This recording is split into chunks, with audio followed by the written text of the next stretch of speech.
ఇదేంటమ్మా, ఇది తీయాలి కదా. మా ముందే ఇటీం కదమ్మా. ఏం చేస్తుంటారమ్మా మీరు? తొక్కల లోపలేసి వండుతారు. ఇప్పుడే వెళ్ళారంటే నేను వచ్చినప్పుడు వెళ్ళిపోతారు. ఒకసారి కాల్ చేయి.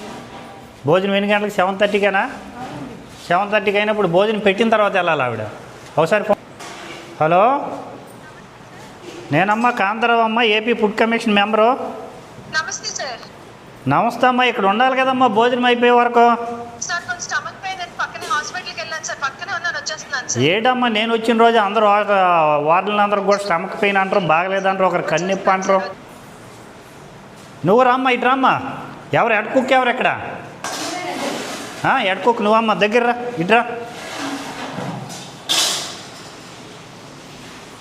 గెరెట్ తీసుకొని రమ్మా. ఎందుకో పలసగా ఉందమ్మా. క్యారెట్ వేయలేదు? క్యారెట్ ఎప్పుడు వేయరా? ఈరోజు వేయలేదు అంటే నేను వచ్చానని వెనక్కి వెళ్ళిపోయినాయి క్యారెట్. మేము వచ్చిన రోజు వేయలేకపోతే ఏ రోజు వేస్తాను? మీరు ఇప్పుడు వేయరు. పిల్లలంటే మీకు బాధ్యత లేదమ్మా. ఎన్ని కేజీలు పప్పు వేసావమ్మా? కేజీ వేసావు.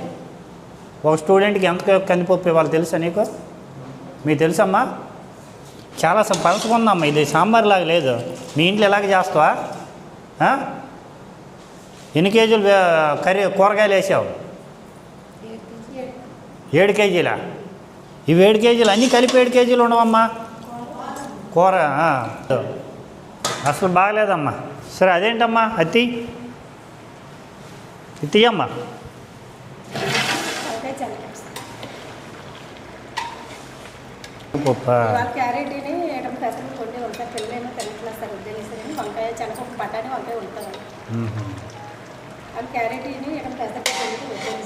ఇదేంటమ్మా, ఇది తీయాలి కదా. మా ముందే ఇటీం కదమ్మా. ఏం చేస్తుంటారమ్మా మీరు? తొక్కల లోపలేసి వండుతారు. ఎందుకమ్మా పిల్లలు అనాథల్లాగా చూస్తారు?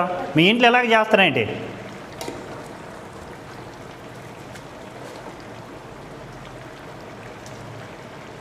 చూసుకొని వేయాలమ్మా. మీ పని ఏంటి?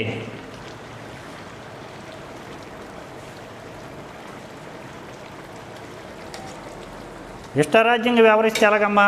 ఉద్యోగం చేయాలని ఉంది, ఇంటికి వెళ్ళిపోవాలని ఉందా? అవుట్ సోర్సింగేనా? పర్మనెంటా? ఇద్దరు అవుట్ సోర్సింగ్. అలాంటప్పుడు జాగ్రత్తగా ఉండాలి కదమ్మా. ఈ పిల్లల్ని మీ పిల్లల్లాగే భావించాలి. మీ ఇష్టారాజ్యం చేస్తే అలాగ తొక్కలు వదిలేసి ఎన్ని అక్కడ కరిగిపోయినాయో చూసుకోవాలమ్మా.